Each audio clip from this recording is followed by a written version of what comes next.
स्वागत है आप लोग का यूपीपीएससी मेंटर ग्रुप पे। देखिए हम लोग ऐसा है ना कि लेक्चर ले रहे हैं तो उसको दो पार्ट में आप लोग के कहने पे डिवाइड कर दिया था, तो वो लेक्चर लंबा हो जा रहा है, ठीक है।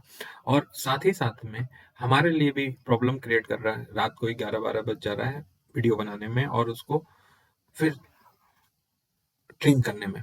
तो बेसिकली आपसे क्या होगा, एक लेक्चर आएगा डेली, ठीक है। और वो लेक्चर मान लो एक से मतलब 1.5 घंटा के करीब होगा, ठीक है ना। 1.5 घंटा के करीब ये लेक्चर होगा। तो हम सजेस्ट ये करेंगे कि आप लोग माइंड बना लीजिए, माइंड मेकअप कर लीजिए कि 50 मिनट से ज़्यादा वीडियो देखना नहीं है। 50 मिनट से ज़्यादा देखना ही नहीं है। 50 मिनट क्या कर दीजिए, और यही रिसर्च भी बोलता है कि 50 मिनट तक किसी चीज पे कंसंट्रेट किया जा सकता है। तो अच्छा आउटपुट लेना है तो 50 मिनट क्या करिए, कंसंट्रेट करिए। 10 मिनट में आप चाय पी लीजिए, कुछ एक्सरसाइज कर लीजिए, जो भी आपको मिला है 10 मिनट ले। फिर 10 मिनट के बाद फिर बैठ जाइए। दो पार्ट में आप वहां से स्टार्ट करिए, ठीक है ना। अगर दो वीडियो होगा तो वीडियो की संख्या देखेंगे तो पहले हाय तौबा होने लगेगा, ठीक है, कि इतना कैसे खत्म होगा। तो ये भी एक प्रेशर है। माइंड को जितना ईज देंगे ना, रिलैक्स करेंगे, अरे ये तो इतना ही है, इतने में खत्म हो जाएगा, खत्म हो जाएगा, ठीक है ना, यकीन मानिए खत्म हो जाएगा। बेसिकली आप लोग को क्या करना है कि 50 मिनट से ज्यादा एक्स्ट्रा टाइम नहीं देना है। मैं कई बार बताने की कोशिश किया, लेकिन 50 मिनट से ज्यादा कभी भी टाइम मत दिया। 50 मिनट के बाद 10 मिनट का इंटरवल जरूर ले लिया करो। जो लगातार पढ़ते हैं फिर वो दिमाग नहीं चला पाएंगे, ठीक है ना। तो ये ध्यान रखना। आज का लेक्चर बहुत इंपॉर्टेंट है, क्योंकि किसी किताब में, चाहे लक्ष्मीकांत हो चाहे किसी भी किताब में नहीं मिलेगा, ठीक है ना। और ये हमारे सिलेबस में है कि भारत के संविधान के अन्य देशों के साथ संविधान का तुलना, ठीक है। अब ये आज ही के लेक्चर में खत्म करेंगे, क्योंकि इंटीग्रेटेड है। और इसको कम से कम, मेरा सजेशन है कि 2 से 3 बार देखना इसको कम से कम। और इसको इतना इनकल्केट कर लेना, इतना ही अंदर कर लेना कि मतलब जहन में बस जाए। इसके जो प्रावधान है ना, आप बहुत सारे क्वेश्चन में यूज कर सकते हो और नंबर फेचिंग कराएगा, नंबर अधिक दिलाएगा, ठीक है ना। तो चलो, आज हम लोग पढ़ते हैं शक्ति का पृथक्करण का सिद्धांत।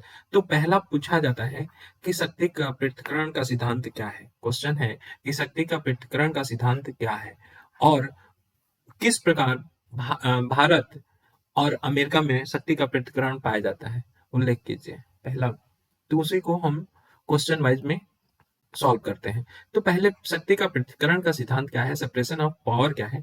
तो देखो, शक्ति का पृथक्करण का सिद्धांत का मतलब है कि हमारे पास 3 रूप होते हैं, ठीक है। शक्ति के 3 रूप होते हैं।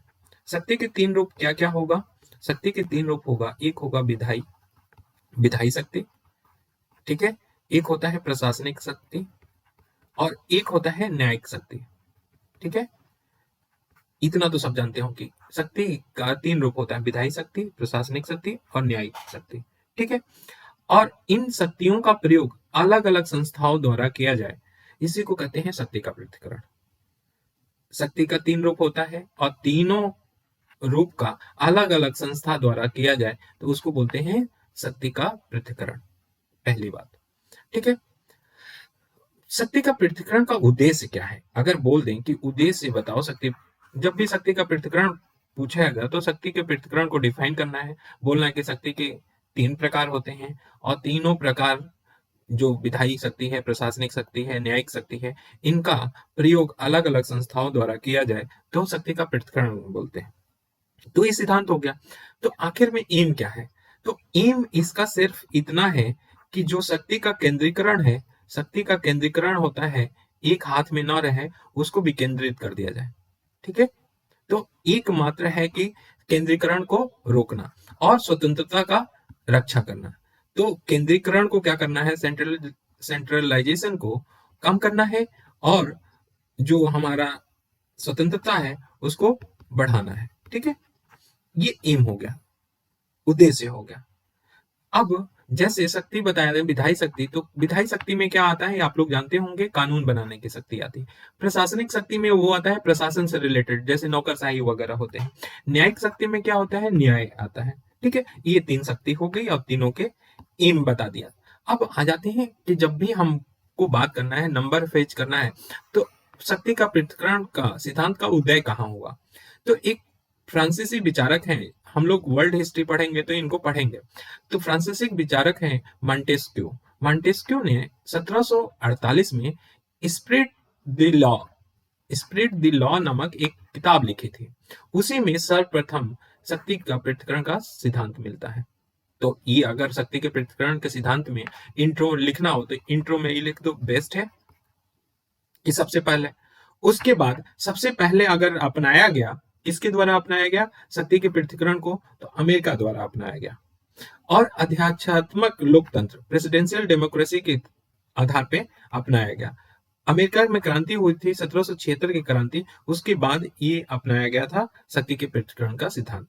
और जॉन लॉक ने भी किताब लिखी है किस पे? शक्ति के पृथक्करण पे। तो ये भी ध्यान रखना।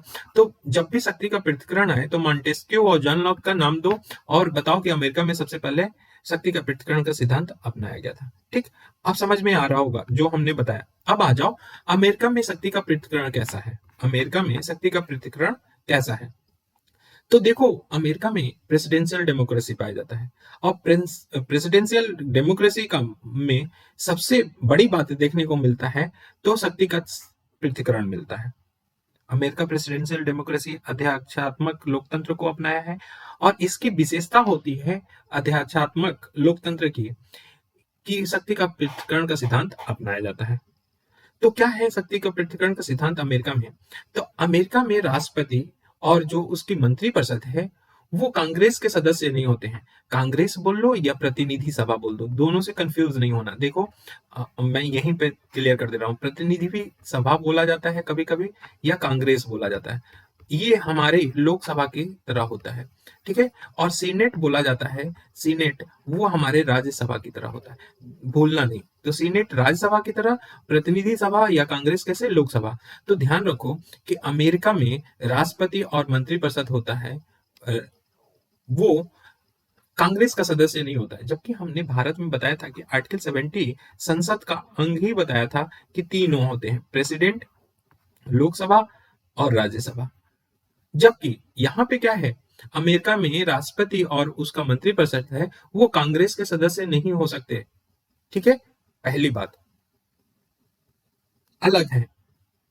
दूसरी बात कि राष्ट्रपति के द्वारा कांग्रेस को भंग नहीं किया जा सकता है।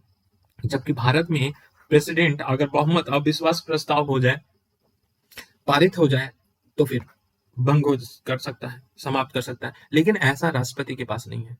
तो राष्ट्रपति के में देखो शक्ति का पृथक्करण तीनों आधार पे अलग अलग मिलता है, विधायी आधार पे, ठीक है, कार्यपालिका के आधार पे और न्यायपालिका में। मतलब ये देखो कि राष्ट्रपति क्या है, कार्यपालिका है, तो संसद क्या है, हमारा कांग्रेस क्या है, कांग्रेस यहाँ का यूएस का विधायी है। इसमें टाइम लगेगा लेकिन एक बार समझ गए तो हमेशा याद रहेगा। तो कांग्रेस क्या है, विधायी है। तो देखो कार्यपालिका यहाँ पे इंटरफेयर नहीं कर रहा है विधायी में, मतलब उसको भंग नहीं कर सकता, और विधायी का वो पार्ट नहीं होता है। हमने एग्जाम्पल भारत से कंपैरिजन किया कि आसानी से समझ जाए। कांग्रेस में अविश्वास प्रस्ताव पारित नहीं होता है, ठीक है। ऐसा नहीं है कि विधायी शक्ति में अविश्वास प्रस्ताव पारित करके और उसको मंत्रिपरिषद को भंग कर दिया जाए, नहीं। कांग्रेस अविश्वास का प्रस्ताव पारित करके, मंत्रिपरिषद क्या होता है, फिर से समझ लो, यहाँ पे लोचा हो जाएगा। लोचा ये हो जाएगा कि देखो हमने कहा यूएस की बात कर रहे हैं, ठीक है ना। हमने बोला कि ये लोकसभा समझो कांग्रेस को, और राज्यसभा कौन होता है यूएस में, वो होता है सीनेट, ठीक है ना। तो हम सिर्फ बात कर रहे हैं यूएस के बारे में। तो देखो यूएस के बारे में जब बात कर रहे हैं तो हमें एक कार्यपालिका में कौन आता है, ये बात समझ में आना चाहिए कि कार्यपालिका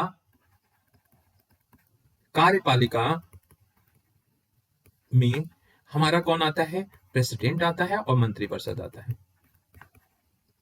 ये तो आता है, ठीक है। विधायिका में कौन आता है, विधायिका में अगर विधायिका देखें तो विधायिका में हमारा सिर्फ कांग्रेस आएगा यहाँ पे, ठीक है। तो कार्यपालिका हो गया, विधायिका हो गया, न्यायपालिका में सुप्रीम कोर्ट आएगा, ठीक है। अब समझ में आ रहा है। अब वही बात हम कह रहे हैं कि यहाँ कंफ्यूज नहीं होना कि इस बात को लेके कि हमने कहा एक बार मिटा दें उसके बाद समझते हैं।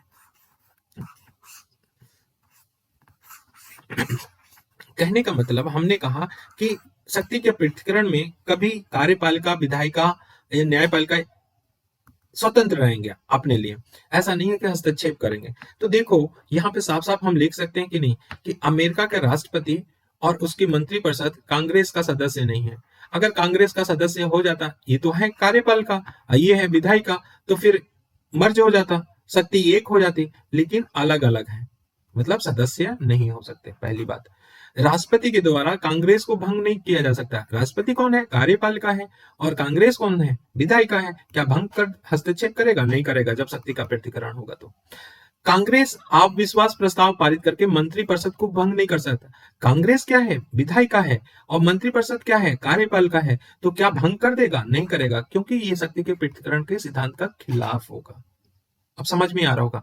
इसी प्रकार अमेरिका में कांग्रेस का सदस्य, जो कांग्रेस का सदस्य है, विधायिका, और मंत्री कौन होता है? कार्यपालिका, को न्यायाधीश के रूप में नियुक्त नहीं किया जा सकता। कहने का मतलब कि कांग्रेस का सदस्य हो चाहे मंत्री हो, उसको न्यायाधीश के रूप में नियुक्त नहीं किया जा सकता। और जब तक न्यायाधीश पद पे रहता है, न्यायाधीश क्या रहता है? पद पे रहता है, कोर्ट में पद पे रहता है, तब तक वो चुनाव भी नहीं लड़ सकता। तो देखो पृथक्करण की बात हो गई। एक समरी करें यहां से। यूएसए में बोला गया है कि शक्ति का पृथक्करण है, मतलब कार्यपालिका, विधायिका, ठीक है, और न्यायपालिका, ये तीनों की शक्ति अलग अलग है। कार्यपालिका में कौन आता है? तो प्रेसिडेंट आता है और मंत्री परिषद आता है। विधायिका में कौन आता है यूएस में? तो सीनेट आता है। कौन आता है? सीनेट, सॉरी, कांग्रेस आता है। कांग्रेस आता है। न्यायपालिका में कौन? Supreme court. ठीक। अब तीनों ही अपना काम करेंगे, किसी के काम में हस्तक्षेप नहीं करेंगे, बल्कि चेक एंड बैलेंस करेंगे। चेक कर सकते हैं लेकिन हस्तक्षेप नहीं कर सकते हैं। तो अब बताओ कि कार्यपालिका प्रेसिडेंट है, तो वो क्या कांग्रेस को भंग कर सकता है? नहीं कर सकता है। क्या कांग्रेस जो अविश्वास प्रस्ताव पारित करके, अविश्वास प्रस्ताव पारित करके क्या हटा सकता है किसी को? मतलब जो हमने बोला था कि अविश्वास, कांग्रेस अविश्वास प्रस्ताव पारित करके मंत्रिपरिषद को भंग करता है, तो कांग्रेस क्या है? विधायिका है, मंत्रिपरिषद को भंग नहीं कर सकता है। ठीक है। इसी प्रकार हमने बताया कि भाई अगर विधायिका और कार्यपालिका का कोई सदस्य है, वो न्यायाधीश के रूप में नियुक्त नहीं किया जाएगा, क्योंकि फिर क्या हो जाएगा? हस्तक्षेप हो जाएगा। तो शक्ति का पृथक्करण है, तो हस्तक्षेप नहीं चाहिए। तो क्या होगा? न्यायाधीश को जब तक पद पे रहेगा तब तक चुनाव भी नहीं लड़ सकता है। ठीक है ना? तो ये ध्यान रखना है। तो शक्ति के पृथक्करण की बात कुछ अमेरिका वाला समझ में आया। ठीक है ना? अब आते हैं दूसरी बात पे। अब दूसरी बात समझो कि अगर देखें शक्ति का पृथक्करण, अगर अमेरिका में देखें तो तीनों, विधायिका, कार्यपालिका और न्यायपालिका, तीनों अलग हैं। ठीक है। लेकिन ये एक दूसरे को क्या करते हैं? नियंत्रित करते हैं। एग्जाम्पल ले लेते हैं। कैसे? एग्जाम्पल ले लेते हैं कि विधायिका क्या किया? कानून बनाया, और कानून क्या है? सम्मत नहीं है, कानून जनहित में नहीं है, तो न्यायपालिका क्या करेगा? जुडिशियल रिव्यू करके इस कानून को रद्द कर सकता है, मतलब इसको तानाशाही नहीं बना सकता है, मतलब चेक एंड बैलेंस कर सकता है। और इसी को बोलते हैं doctrine of check and balance, जिसमें शक्तियों का अलग है, शक्ति का पृथक्करण होता है लेकिन चेक एंड बैलेंस रखते हैं एक दूसरे के ऊपर। ठीक है। और राष्ट्रपति क्या करेगा? कांग्रेस को विधि निर्माण संबंधित सुझाव भेजेगा, मतलब विधायिका के पास। राष्ट्रपति क्या करेगा यूएस का? वो विधि निर्माण के लिए, भैया ऐसा है, साइकिल तेज न चलाओ, इसके पे विधि बनाओ। और तो बनाएगा कौन? कांग्रेस बनाएगा। और राष्ट्रपति के द्वारा जो भी अंतरराष्ट्रीय संधि की गई हो, महत्वपूर्ण नियुक्तियां की गई है, तभी लागू होती है जब सीनेट विशेष बहुमत से उसका अनुमोदन कर दे। बात समझो मेरी, यहाँ पे स्लो चल रहे हैं, ठीक है, लेकिन एक बार अच्छे से दिमाग में बैठाओ। कहने का मतलब है कि प्रेसिडेंट क्या है कि सुझाव भेज सकता है कानून बनाने के लिए, लेकिन भेजेगा कौन? लोकसभा के पास, जैसे हमारा होता है, वो कांग्रेस के पास भेजेगा। किसके पास? कांग्रेस के पास। लेकिन दूसरी बात है कि प्रेसिडेंट मान लो अमेरिका के बाइडेन गए और कहीं पे जाके अंतर्राष्ट्रीय संधि कर लिए या अपने यहाँ आके महत्वपूर्ण नियुक्तियां करते हैं, तो वो नियुक्तियां तभी हो सकती है जब सीनेट, सीनेट का मतलब राज्यसभा, राज्यसभा विशेष बहुमत से पारित कर दे, विशेष बहुमत से पारित कर दे। मतलब कहने का मतलब है कि अगर कोई नियुक्ति प्रेसिडेंट कर दे, अंतर्राष्ट्रीय संधि कर दे, अगर सीनेट ना पास करे तो फिर वो लागू नहीं हो सकता। ठीक, लिंक करते चलना। अब देखो, राष्ट्रपति जो है ये कार्यपालिका है और कांग्रेस क्या है, विधायिका है। तो राष्ट्रपति क्या कर सकता है, चेक एंड बैलेंस के लिए बीटो कर सकता है, बीटो कर सकता है। तो मतलब कहने का मतलब है कि राष्ट्रपति कांग्रेस द्वारा पारित विधेयक का क्या कर सकता है, बीटो कर सकता है। और 4 प्रकार के बीटो हमने पहले बता दिया था। एक एब्सोल्यूट बताया था, विशेष बीटो बताया था, जेबी बीटो बताया था। तो ये 4 प्रकार के हमने बीटो बता रखा है। ठीक है, 4 प्रकार कौन है, तो अत्यंतिक बीटो, विशेष बीटो और निलंबकारी बीटो और जेबी बीटो, और वहीं पे एग्जाम्पल दिया था। दूसरी बात है कि कांग्रेस, जो कांग्रेस है, कांग्रेस मतलब विधायिका या लोकसभा, वो राष्ट्रपति और मंत्रियों का वेतन भत्ता पेंशन तय करता है। तो राष्ट्रपति और मंत्रियों का मतलब कार्यपालिका का वेतन भत्ता और पेंशन कौन तय करता है, तो विधायिका तय करता है या कांग्रेस तय करता है।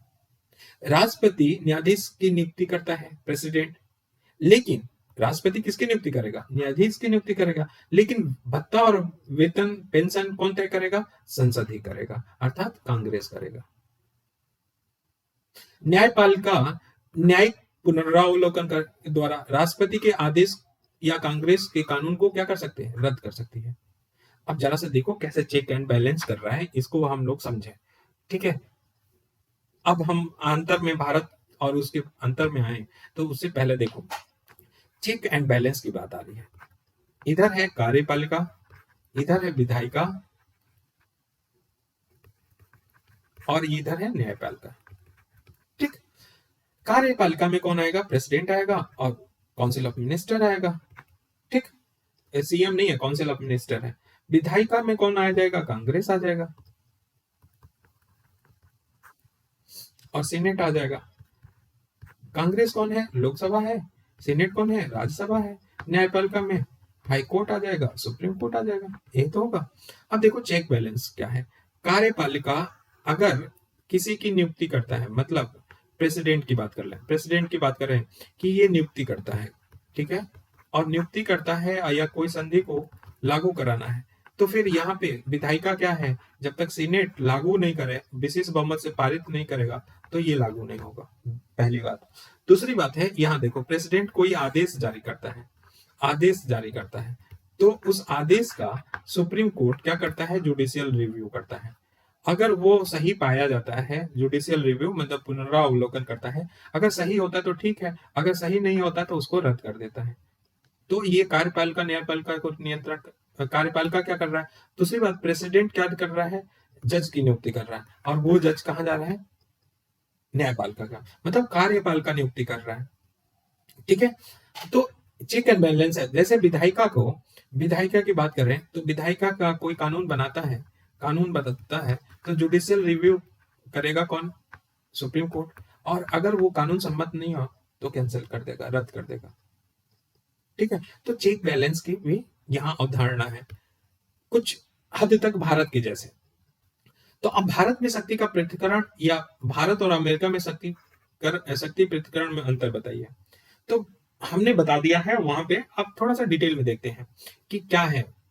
देखो, अमेरिका में शक्ति का पृथक्करण पाया जाता है, तीनों अंगों के बीच में पाया जाता है, मतलब कार्यपालिका और विधायिका, विधायिका और न्यायपालिका, तीनों अंग में क्या पाया जाता है, पृथक्करण पाया जाता है, शक्ति का पृथक्करण पाया जाता है। लेकिन भारत के संदर्भ में देखें तो न्यायपालिका, न्यायपालिका के संदर्भ में केवल है। अब इस बात को समझें। देखो, हमने तो अमेरिका में कोई डाउट नहीं है कि वो तीनों अंग में क्या है, पृथक्करण है शक्ति का। लेकिन भारत में क्या है कि भारत में संसद है, और इसी संसद में हमारा क्या है, कार्यपालिका कार्यपालिका और विधायिका है। कार्यपालिका मतलब प्रेसिडेंट और मंत्रिपरिषद, विधायिका मतलब इनके इतर जो भी है संसद के सदस्य। और कार्यपालिका और विधायिका संसद का मतलब दोनों मिले जुले हुए हैं। कार्यपालिका विधायिका का भी काम करती है। भाई प्रेसिडेंट या मंत्रिपरिषद होता है, ज्यादातर मंत्रिपरिषद ही कानून बनाने के लिए सरकारी विधेयक लेके आते हैं कि नहीं। तो कार्यपालिका भी विधायिका की तरह काम करता है। यहाँ पे भारत में कार्यपालिका भी विधायिका की तरह काम करता है, जबकि अमेरिका में ऐसा नहीं है, अलग है। तो वही बात हम कह रहे हैं यहाँ पे कि भारत की शक्ति का पृथक्करण मुख्यतः न्यायपालिका के संदर्भ में, क्योंकि कार्यपालिका और विधायिका मर्ज हो गई है भारत में, ठीक है। तो न्यायपालिका के संदर्भ में बात समझ में आया। अब भारत में संसदीय लोकतंत्र को अपनाया गया। भारत में क्या संसदीय लोकतंत्र को अपनाया गया। और संसदीय लोकतंत्र में जानते हैं विशेषता है कि विधायिका और कार्यपालिका में क्या होता है, सामंजस्य पाया जाता है, समन्वय पाया जाता है। संसदीय लोकतंत्र की विशेषता है जो हमने पहले पढ़ा दिया है। तो संसदीय लोकतंत्र की विशेषता क्या है कि विधायिका और कार्यपालिका में सामंजस्य या समन्वय पाया जाता है। और भारत में विधायिका और कार्यपालिका एक दूसरे से जुड़े हुए हैं, हमने बताया पीछे भी। जैसे मंत्री, प्रधानमंत्री और मंत्रिपरिषद सदस्य संसद के भी सदस्य होते हैं, संसद के भी सदस्य होते हैं। और संसद क्या है, विधायिका है। तो और ये मंत्रिपरिषद और प्रधानमंत्री क्या है, कार्यपालिका है। तो संसद के सदस्य होते हैं, तो मर्ज होते हैं। भारत में अधिकांश विधेयक जो प्रस्तुत किया जाता है वो मंत्रिपरिषद के द्वारा किया जाता है, जो बताया पहले। मंत्रिपरिषद या सरकारी विधेयक प्रस्तुत किया जाता है और मंत्रिपरिषद किया जाता है। तो संसद में सत्ताधारी दल का बहुमत होने के कारण विधि निर्माण में कार्यपालिका की स्थिति क्या हो जाती है, मजबूत हो जाती है। मतलब कि विधायिका में देखें, विधायिका और कार्यपालिका कहने का मतलब समझो, यहाँ पे क्लियर कट बहुत चीजें स्पष्ट होंगी कि कार्यपालिका में हमने बताया कि पीएम और काउंसिल ऑफ मिनिस्ट्री आएगा, ठीक है ना। प्रेसिडेंट आता है लेकिन वो बाद में बात करेंगे। लेकिन पीएम आएगा तो देखो, ये मंत्रिपरिषद है, कार्यपालिका है, ये विधायिका में कौन है, ये कार्यपालिका के इतर जो भी संसद के सदस्य हैं वो माने जाएंगे, लोकसभा के सदस्य, ठीक है ना, या संसद के सदस्य। तो विधायिका में इनके अलावा भी आता है। लेकिन अक्सर देखा जाता है कि भारत में सरकारी विधेयक प्रस्तुत किया जाता है, कौन करता है, कार्यपालिका। अर्थात विधायिका का काम कौन कर रहा है, कार्यपालिका कर रहा है। तो अगर मान लो कि ऐसा हो कि विशेष बहुमत से, बहुत जैसे बीजेपी जीत के आई है, अब बीजेपी 300 से ऊपर सीट, 370 या जो भी जीत के आई है 545 में, और इसको 2/3 बहुमत से किसी चीज को पारित करना है तो बड़ा आसान है, क्योंकि कार्यपालिका में भी है और विधायिका में इनके मेंबर हैं। तो इसमें कार्यपालिका की स्थिति क्या हो जाएगी, मजबूत हो जाएगी, क्योंकि वहां के लोग बीजेपी के ही भरे हुए हैं। बात समझ में आ रहा है। और भारत के राष्ट्रपति को संसद का अंग बनाया गया है 79 के तहत, और उसे अनेक विधायी शक्तियां भी दिया गया है, विधायी शक्तियां दिया गया है। तो अभी देखो, हमने कहा कि क्या भारत में कार्यपालिका और विधायिका में क्या होता है, समन्वय पाया जाता है, ठीक है ना, पहली बात। तो ये पहली बात हो गई। दूसरी बात हमने कहा कि जो प्रेसिडेंट होता है उसको भी विधायी शक्तियां प्राप्त है, विधायी शक्तियां। और विधायी शक्तियों में हमने बताया था ना, सत्र को स्टार्ट करना, सत्र को समाप्त करना, ठीक है, अध्यादेश भी जारी करने का। तो प्रेसिडेंट कहा, जबकि वहां नहीं है, कहां पे, यूएस में। तो अंतर समझ में आ रहा है। और भारत में विधायिका भी विभिन्न साधनों के द्वारा कार्यपालिका पे नियंत्रण रखती है। तो भारत में शक्ति के पृथक्करण में एक और बात बताया कि विधायिका कार्यपालिका पे नियंत्रण रखती है। यहाँ पे रिवीजन भी हो जाएगा, अब जितने लोग पढ़े होंगे अच्छे से पीछे तो वो समझ में आएगा। एक तो क्या होगा कि वित्तीय नियंत्रण रखते हैं, एक तो नियंत्रण नॉर्मल और एक वित्तीय नियंत्रण। ये क्या है, संसद है, रखता है। जैसे नियंत्रण क्या है, प्रश्न पूछ के, प्रस्ताव पारित करके, ठीक है। फिर क्या, नियंत्रण कैसे कर सकता है, निंदा करके, ठीक, कार्य स्थगन करके। वित्तीय में क्या, संसदीय समितियां बनी रहती हैं, ठीक है। तो संसदीय समितियों द्वारा वित्तीय नियंत्रण करता है। तो इसी तरह नियंत्रण नॉर्मल भी और वित्तीय नियंत्रण विधायिका क्या करती है, संसद कार्यपालिका पे नियंत्रण करती है। जबकि वहां पे यूएस में क्या बताया, नियंत्रण नहीं करते हैं, चेक एंड बैलेंस करते हैं। ठीक है। तो अभी तक समझ में आया जो हमने बात किया, कि हमने बताया कि अमेरिका में तीनों अंग के बीच में क्या है, शक्ति का पृथक्करण है, जबकि भारत में विधायिका और कार्यपालिका संसदीय लोकतंत्र पाए जाने के कारण एक दूसरे से गहन रूप से जुड़े हुए हैं। ठीक है। प्रधानमंत्री और मंत्रिपरिषद संसद के सदस्य होते हैं, गहन रूप से जुड़े हुए हैं। तो बताएंगे कैसे जुड़े हैं। भारत का जो अधिकांश विधेयक होता है मंत्रिपरिषद पारित करता है। ठीक है। तीसरा बताएंगे कि भारत का राष्ट्रपति जो संसद का अंग है उसको भी विधायी शक्ति मिला है। ठीक है। और चौथा बताएंगे कि विधायिका के विभिन्न साधनों द्वारा कार्यपालिका पर नियंत्रण करता है। तो विधायिका या संसद विभिन्न साधनों द्वारा कार्यपालिका का नियंत्रण करता है। इसलिए भारत का विधायिका और कार्यपालिका एक दूसरे से गहन संबंध रखते हैं। ठीक है ना, समझ में आया।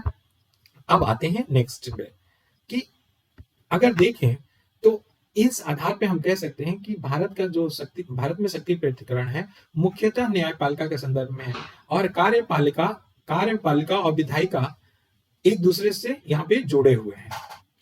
तो देखें ऐसे तो भारत में क्या है, मुख्यतः न्यायपालिका के संदर्भ में ही शक्ति का पृथक्करण देखा जा सकता है। अच्छा, कितने लोग जानते थे इतना? कमेंट करके बताना या मैसेज करके बताना व्हाट्सएप पे। ठीक है। अब आते हैं हम लोग नेक्स्ट बात पे, कि न्यायपालिका के संदर्भ में क्वेश्चन ही पूछ लिया जाए यहाँ मेंस में कि भारत में शक्ति का पृथक्करण मुख्यतः न्यायपालिका के संदर्भ में देखा जाता है, समझाइए। ठीक। तो क्या लिखेंगे कि भारत में जो सांसद होते हैं, मंत्री होते हैं, उनको न्यायाधीश नियुक्त नहीं किया जाता है, पहली बात तो स्वतंत्र है। ऐसे ही न्यायाधीश पद पे रहते हुए चुनाव नहीं लड़ सकता है, स्वतंत्र है, मतलब शक्ति का पृथक्करण है। ठीक। तो दो बताया कि सांसद या मंत्री को न्यायाधीश नहीं किया जा सकता। दूसरी बात है कि न्यायाधीश पद पे रहते हुए चुनाव नहीं लड़ सकता। तीसरी बात बता रहे हैं कि संसद की कार्य प्रणाली न्यायालय के क्षेत्राधिकार से बाहर है। संसद की जो कार्य प्रणाली है, जिसमें विधायिका कार्यपालिका दोनों आते हैं, उनकी कार्य प्रणाली न्यायालय के क्षेत्र अधिकार से बाहर है। आप कहोगे कैसे? भैया 105 विशेषाधिकार, ठीक है, विशेषाधिकार का नहीं कर सकते। इवन न्यायाधीश के आचरण पे समानता संसद में टिप्पणी नहीं की जा सकती है। टिप्पणी तभी की जा सकती है जब जज को हटाने की बात चल रही हो। संसद को अनेक विशेषाधिकार प्राप्त है, जो आर्टिकल 105 में बोला। इसकी वजह से यह न्यायालय के क्षेत्राधिकार से बाहर हो जाते हैं। तो दोनों में शक्ति का पृथक्करण पाया जाता है। क्या? तो सांसद और न्यायपालिका में। भारत में न्यायाधीशों की नियुक्ति कैसे की जाती है? तो कॉलेजियम सिस्टम से किया जाता है। जब कॉलेजियम प्रणाली पाया जाता है तो इसमें कार्यपालिका का हस्तक्षेप नहीं होता है। जबकि हमने यूएस में पढ़ा, ध्यान दिला रहे हैं कि प्रेसिडेंट ही किसका नियुक्ति करता है तुम्हारा जज का। लेकिन कौन बताता है, सिफारिश करता है तो सीनेट के द्वारा सिफारिश होने पे ही पद, अगर सीनेट बहुमत से पारित कर दे तो, ठीक है ना। लेकिन ऐसा इसमें भारत में क्या है कि प्रेसिडेंट तो नियुक्ति तो देता है, लेकिन कॉलेजियम सिस्टम जो रिकमेंड करता है उसकी नियुक्ति करता है। मतलब कार्यपालिका का हस्तक्षेप नहीं है। 99वां संविधान संशोधन जो लाया गया था उसमें कार्यपालिका का हस्तक्षेप था, लेकिन असंवैधानिक बताते हुए सुप्रीम कोर्ट ने क्या कर दिया था, इसको रद्द कर दिया था 2015 में। ठीक है।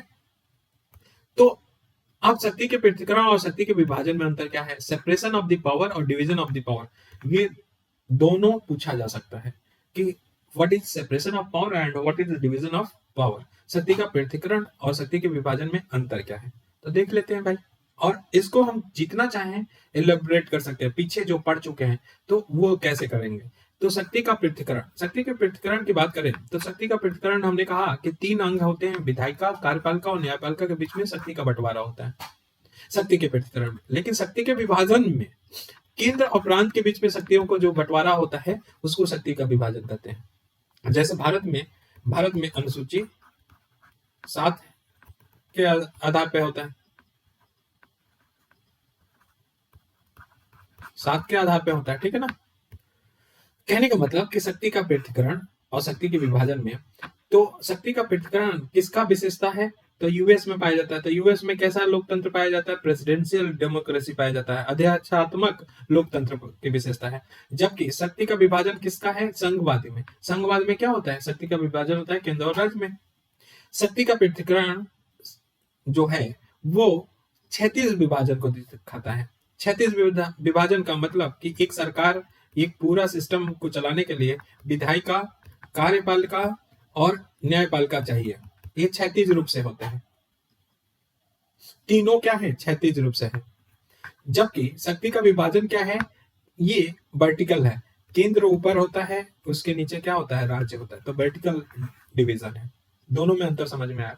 अब शक्ति के पृथक्करण का सिद्धांत क्या है, एग्जाम्पल देख के बताओगे कि विधायिका का काम क्या है, न्यायपालिका है। यूएस में ऐसा एग्जाम्पल बताओगे, इंडिया में ऐसा है एग्जाम्पल बताओगे कि यहाँ पे कार्यपालिका और विधायिका एक साथ होते हैं और फिर एक न्यायपालिका, ठीक है। इसमें शक्ति के विभाजन को लिखोगे कि ये होता है, और उसमें बताओगे शक्ति के विभाजन यूएस में कैसा होता है कि एकदम बिल्कुल centre is equal to state. यहाँ पे क्या है कि शक्ति का विभाजन केंद्र के पास ज्यादा है, स्टेट से कम, स्टेट के पास कम है, ठीक है। यहाँ पे अवशिष्ट शक्तियां किसके पास है, स्टेट के पास है, जबकि यहाँ पे सेंटर के पास है। तो ऐसे एग्जांपल देके इसको फुलफिल कर सकते हो, चाहे 200 नंबर कह रहे हैं, 200 वर्ड के आए चाहे 125 वर्ड के आए, ठीक है। अब आ जाओ इंपॉर्टेंट बात कि भारत की संवैधानिक व्यवस्था की अन्य देशों की संवैधानिक व्यवस्था से तुलना करना है। अभी तक हम लोग शक्ति के पृथक्करण थे, ये सीधे सीधे सिलेबस में है कि भारत की संवैधानिक व्यवस्था की अन्य देशों की संवैधानिक व्यवस्था से तुलना करना है। तो हम तुलना का करना है, या थोड़ा गाउज माउज लिखा है उसको समझ में नहीं आएगा, एक ले लेते हैं। देखो, तुलना करने के हम संविधान की बात करेंगे। तो संविधान कैसा हो सकता है, एक लिखित हो सकता है, एक अलिखित हो सकता है। लिखित किसमें, यूएस में पाया जाता है, इंडिया में पाया जाता है, ठीक है। अलिखित किसमें पाया जाता है, ब्रिटेन में पाया जाता है, ठीक। अब एक देखो दूसरा पोर्शन उठा लेंगे कि कैसा होगा संविधान, कठोर है कि लचीला है। तो हम दूसरा उठा लेंगे, संविधान क्या है, कैसा है, कठोर है कि लचीला है। तो कठोर में देखो यूएस का है, लचीला में क्या है, ब्रिटेन का है संविधान। उसमें संविधान संशोधन करना कठोर है और इसमें क्या, संविधान संशोधन करना लचीला है। अब देखें स्वरूप में, ये ऐसा करते हैं ना कि थोड़ा और क्लियर कट डिवीजन कर देते हैं कि जब भी हो तो आपके दिमाग में बैठा रहे। तो एक हम करेंगे संविधान कि कैसा है, लिखित है कि नहीं। दूसरा हम बताएंगे संविधान संशोधन। संविधान संशोधन कठोर और लिखित में बांटेंगे। कठोर के एग्जाम्पल देंगे यूएस में, लिखित में कठोर,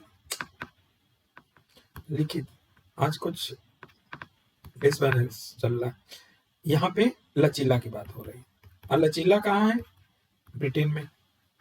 स्वरूप का देखें तो संविधान स्वरूप कैसा होगा शासन का, हो सकता है अध्यक्षात्मक हो,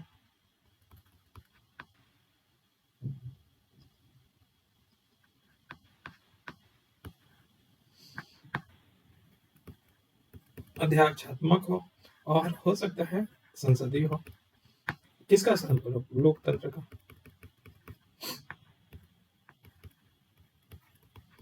ठीक है। शासन का स्वरूप कैसा हो, स्वरूप कैसा हो सकता है संघात्मक हो, और दूसरा हो सकता है एकात्मक हो। यही तो हो सकता है। हम 4 आधार पे देख सकते हैं किसी की संविधान का तुलना करना हो कि ये जैसे अध्यक्षात्मक कहा जाता है, यूएस में पाया जाता है, संसदीय कहा पाया जाता है, ब्रिटेन में पाया जाता है। संघात्मक कहाँ पाया जाता है, तो संघात्मक देखें तो यूएस में पाया जाता है, एकात्मक कहाँ, ब्रिटेन में। यही 2 मेन हम लेते हैं, ब्रिटेन और यूएस को लेके कंपैरिजन करते हैं।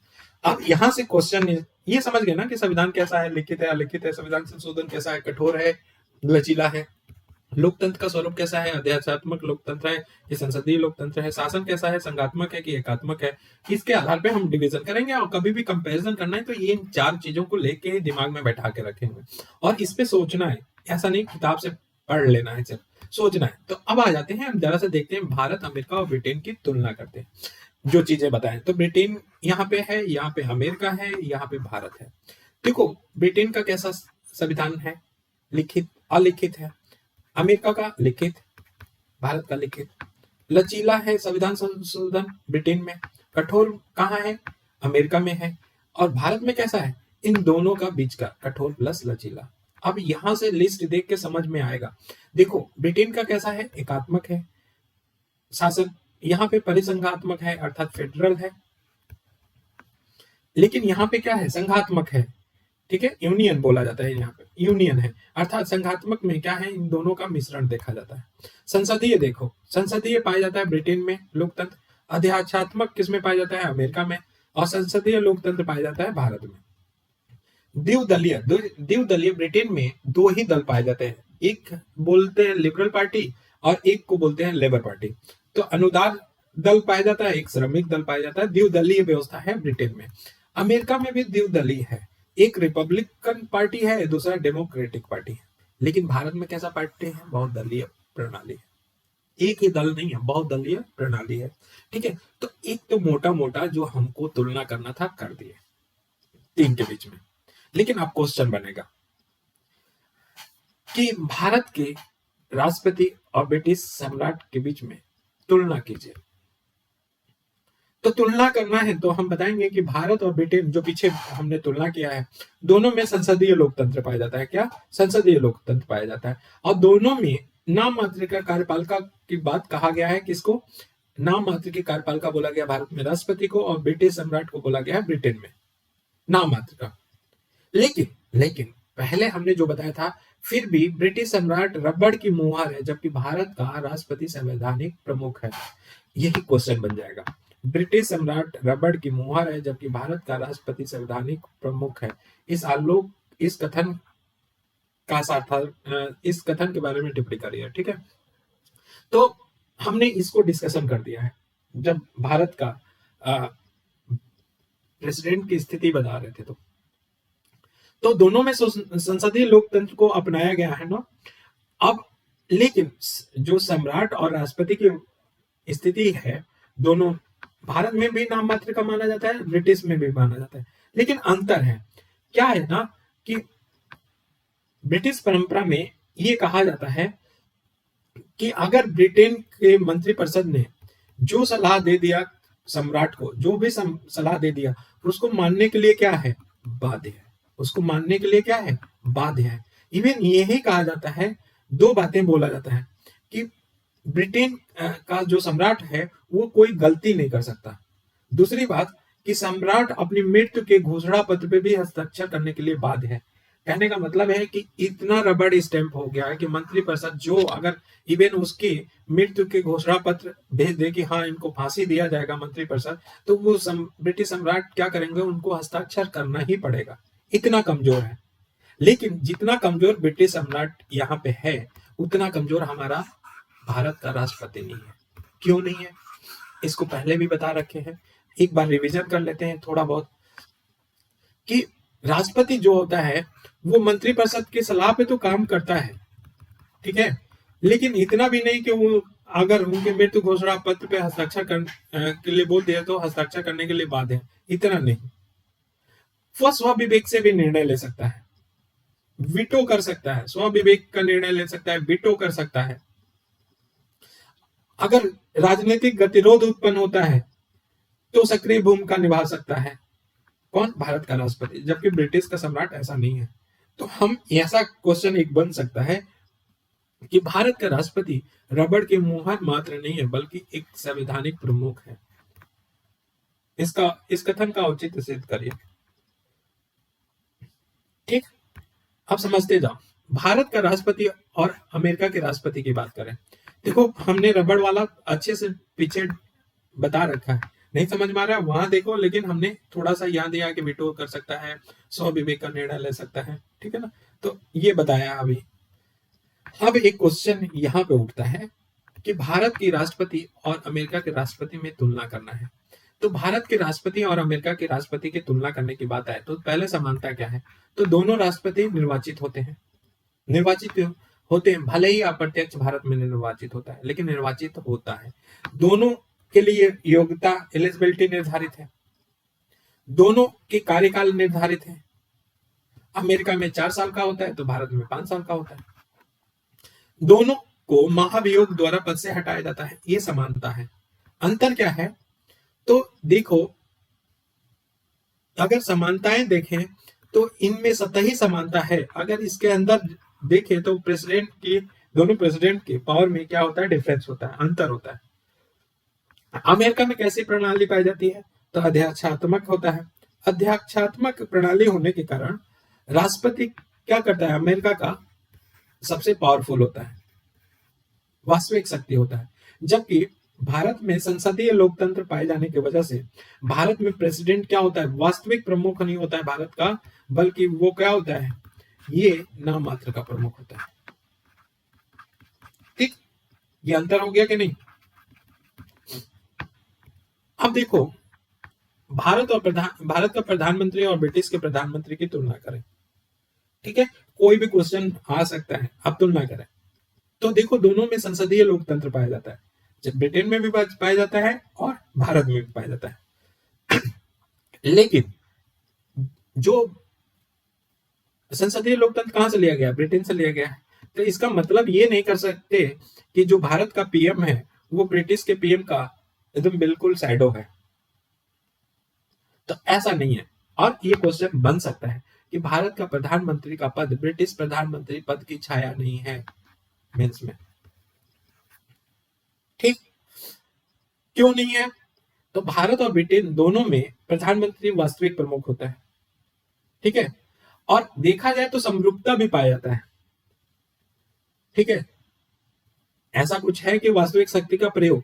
लेकिन ब्रिटेन का प्रधानमंत्री ऐसा नहीं होता है कि वहां का उतार चढ़ाव देखे, लेकिन भारत का प्रधानमंत्री उतार चढ़ाव भरा जीवन होता है। कभी कुर्सी गिरा दिया उनकी तो प्रधानमंत्री लुढ़क गया, कभी अविश्वास हो गया या मंत्रिपरिषद की बंटवारा हो, मंत्री पद का बंटवारा हो, उस पर दबाव आने लगता है। ऐसा नहीं, ऐसा नहीं है कि ब्रिटेन में जैसे ब्रिटेन का प्रधानमंत्री क्या होता है? अधिक समरूप होता है। भारत का प्रधानमंत्री का पद उतार चढ़ाव वाला होता है, ठीक। लेकिन संसदीय लोकतंत्र को अपनाया गया है, इसलिए प्रधानमंत्री के पद में अनेक समानताएं देखने को मिलता है। अर्थात क्या समानताएं? दोनों वास्तविक प्रमुख हैं, दोनों मंत्रिपरिषद के प्रधान होते हैं, निम्न सदन में बहुमत प्राप्त करने वाले व्यक्ति को ही प्रधानमंत्री नियुक्त किया जाता है। ये ब्रिटिश प्रधानमंत्री और इंडिया के प्रधानमंत्री की समानता बता रहे हैं। निम्न सदन कौन? लोकसभा, ठीक है। दोनों ही प्रधानमंत्री सामूहिक उत्तरदायित्व के सिद्धांत के आधार पर कार्य करते हैं। सामूहिक उत्तरदायित्व किसके तरफ होता है? लोकसभा के प्रति होता है, दोनों में। और अविश्वास प्रस्ताव द्वारा दोनों में जगह ब्रिटेन में भी और इंडिया में भी मंत्रिपरिषद को हटाया जा सकता है। मंत्रिपरिषद जब हटेगा तो मतलब प्रधानमंत्री भी हटेगा। तो अविश्वास प्रस्ताव में समानता है, सामूहिक उत्तरदायित्व में समानता है, फिर जो नियुक्ति है, पीएम की नियुक्ति है, उसमें समानता है, मंत्रिपरिषद का प्रधान है वो समानता है, वास्तविक प्रमुख होता है, ये समानता है, ठीक है। लेकिन दोनों के पदों में अंतर क्या है? तो देखो, भारत के प्रधानमंत्री का पद संविधान में उल्लेख है, पहला तो यही होगा। अब जो कि ब्रिटेन में है ही नहीं लिखित संविधान, तो कहाँ उल्लेख होगा? वहां परंपरा के अनुसार होगा, पहला तो यहीं से निकल जाएगा। दूसरा है कि ब्रिटेन क्या है? एकात्मक व्यवस्था को चलाता है, जबकि भारत में कैसा है? संघीय व्यवस्था है। तो एकात्मक व्यवस्था का मतलब क्या? कि ब्रिटिश संसद प्रत्येक विषय पे क्या कर सकती है? कानून बना सकती है। वहां का संसद बहुत पावरफुल है, और पावरफुल है तो पीएम भी बहुत ज्यादा पावरफुल हो जाएगा, बहुत पावरफुल हो जाएगा। लेकिन भारत में क्या है? संसदीय लोकतंत्र है, और प्रधानमंत्री विधि निर्माण की प्रक्रिया में महत्वपूर्ण भूमिका निभाता है। और संसदीय लोकतंत्र में दोनों जगह, ब्रिटेन में भी पाया जाता है, इंडिया में, विधि का निर्माण किसके द्वारा किया जाता है? संसद द्वारा किया जाता है, इसलिए विधि का निर्माण संसद करता है। तो यहाँ पे प्रधानमंत्री के पास भी क्या हो जाता है, विधि निर्माण की शक्तियां व्यापक हो जाती है। लेकिन ध्यान रखना है कि ब्रिटेन का जो पीएम है उसकी विधि निर्माण करने की शक्ति ज्यादा पावरफुल है इन कंपेरिजन टू इंडिया। हम बताएंगे क्यों। देखो कारण क्या है कि हमारा जो भारत का संसद है वो कानून कब बना सकता है, वो संघ सूची पे बना सकता है और समवर्ती सूची पे बना सकता है, जो हम लोग पढ़ चुके हैं। भारत का संसद किस पे, संघ सूची पे बना सकता है और समवर्ती सूची पे, ठीक है। लेकिन ब्रिटेन का प्रधानमंत्री क्या देखें तो ब्रिटेन का प्रधानमंत्री पूरे संघ के लिए, मतलब पूरे ब्रिटेन के लिए कानून बना सकता है, राज्य के लिए भी बना सकता है, लेकिन यहाँ पे संघ सूची और समवर्ती सूची, तो इसलिए व्यापक है। अर्थात हम कहें कि ब्रिटेन का प्रधानमंत्री, ब्रिटेन का PM is equal to Bharat का पीएम प्लस सीएम। क्यों सीएम? देखो सीएम क्या है, यहाँ पे संघ सूची 7वां अनुसूची में राज्य जोड़ दो तो आ जाएगा कि नहीं सीएम, और राज्य किसे का गवर्न करता है, सीएम का। और जबकि ये ब्रिटिश का बताया ना कि सबसे ज्यादा व्यापक होता है, पूरे देश के लिए बना सकता है, ठीक है। तो ये डिफरेंस है। अब देखो ब्रिटेन में क्या होता है, द्विदलीय पाया जाता है, 2 दल बताया था कि एक लिबरल पार्टी है और एक लेबर पार्टी है। तो यहाँ पे गठबंधन की राजनीति नहीं पाई जाती है, इसमें ब्रिटेन में। लेकिन भारत में बहुदलीय पाए जाने की वजह से गठबंधन की राजनीति होती है। तो यहाँ पे पीएम का पद कमजोर नहीं हो जाता है, कमजोर नहीं होता है, क्योंकि 2 गठबंधन की राजनीति नहीं है। लेकिन यहाँ पे बहुदलीय होने के कारण गठबंधन पाया जाएगा। और गठबंधन हमने पीछे भी बताया है कि गठबंधन जब भी होगा तो उसमें पीएम का पावर, शक्ति क्या हो जाएगी, कमजोर हो जाएगी। दूसरा अंतर। तीसरा बताया ब्रिटेन में राजनीतिक जो व्यवस्था होता है वो दलीय अनुशासन से चलता है, दलीय अनुशासन, जैसा दल चाहेगा उस हिसाब से चलेगा, ठीक है। इसलिए दल के अंदर पीएम की स्थिति होती है वो काफी मजबूत होती है। किसमें? ब्रिटेन में दलीय व्यवस्था, दलीय अनुशासन पे चलता है ब्रिटेन का राजनीति, उसमें पीएम की स्थिति क्या होती है, मजबूत होती है। लेकिन भारत में दलीय व्यवस्था तो चलता है लेकिन कठोर दलीय अनुशासन का अभाव है, कठोर दलीय अनुशासन नहीं है, जबकि ब्रिटेन में कठोर दलीय अनुशासन है। तो दल के भीतर प्रधानमंत्री को चुनौती मिलती रहती है, अपने ही दल के अंदर भारत के प्रधानमंत्री को क्या मिलता रहेगा, चुनौती मिलता रहेगा। तो एक ये अंतर हो गया, ठीक है। तो हमने प्रधानमंत्री की, इंडिया के प्रधानमंत्री और ब्रिटेन के प्रधानमंत्री का अंतर देखा, ठीक है। तो अब आ जाते हैं भारत का प्रधानमंत्री और अमेरिका के राष्ट्रपति से तुलना करते हैं। देखो क्वेश्चन यहीं से बनेंगे और बनेंगे तो अच्छे क्वेश्चन बनेंगे। भारत का प्रधानमंत्री और अमेरिका के राष्ट्रपति दोनों अपने देशों में देखा जाए तो वास्तविक प्रमुख होते हैं, ठीक है। भारत में भी वास्तविक प्रमुख कौन होता है, प्रधानमंत्री, और अमेरिका में वास्तविक प्रमुख होता ही है राष्ट्रपति। ये संसदीय लोकतंत्र पाया जाता है या आध्यात्मिक लोकतंत्र पाया जाता है, ठीक है। अब देखो अमेरिका में क्या है, प्रेसिडेंशियल डेमोक्रेसी पाया जाता है, इसलिए यहाँ पे आध्यात्मिक लोकतंत्र की विशेषताओं में जाएंगे तो नाम मात्र के कार्यपालिका और वास्तविक कार्यपालिका में कोई अंतर नहीं होता है। ऐसा नहीं है कि जैसे संसदीय लोकतंत्र में नाम मात्र का कार्यपालिका जो प्रेसिडेंट होता है और वास्तविक कार्यपालिका कौन होता है, पीएम होता है, ठीक है ना। संसदीय में क्या होता है, संसदीय में नाम मात्र का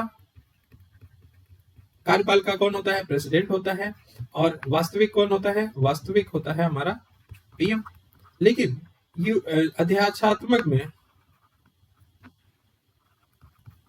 अध्यात्मिक लोकतंत्र में नाम मात्र का कोई चीज नहीं होता है, यहाँ पे सीधे वास्तविक होता है, ठीक है। और वास्तविक कौन होता है, या औपचारिक प्रमुख होता है, कौन होता है, प्रेसिडेंट होता है, ठीक है। तो एक अंतर तो यहीं पर पाया जाएगा।